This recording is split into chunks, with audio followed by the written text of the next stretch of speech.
पांडवलेणीचे दृश्य माहूर.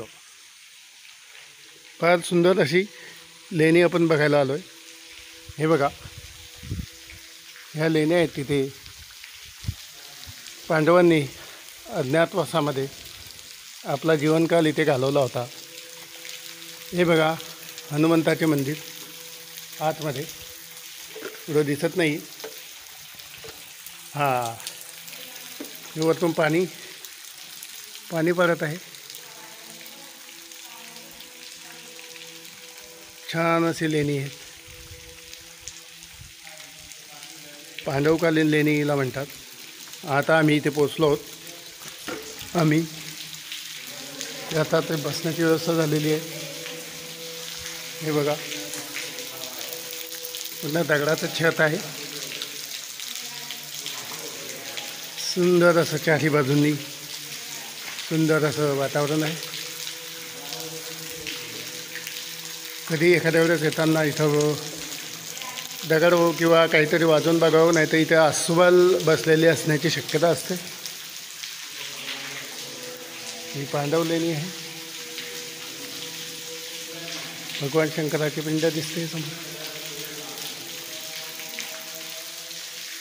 हे जुन्या मूर्त्या भग्न झालेल्या आहे.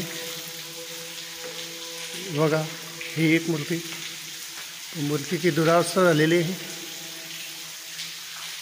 सध्या कोणाचं लक्ष नाही आहे, पण बघू शकता सुंदर शिल्प. पाणी वरतून कोसळत आहे. वरतून डोंगर आहे. हे आमचे आदित्य आहे. सुरुवातीला इथे यायला घाबरले होते. हे बघा, सर्वांनी आपण इकडे जाऊया. भगवान शंकराचं मंदिर आहे मध्ये, या लेणीमध्ये. फार सुंदर अशी लेणी आहे.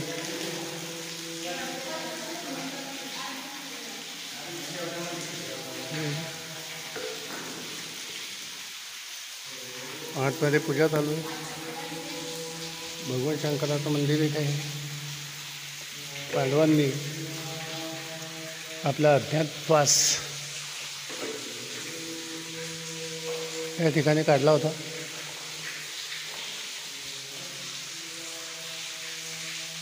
अप्रतिम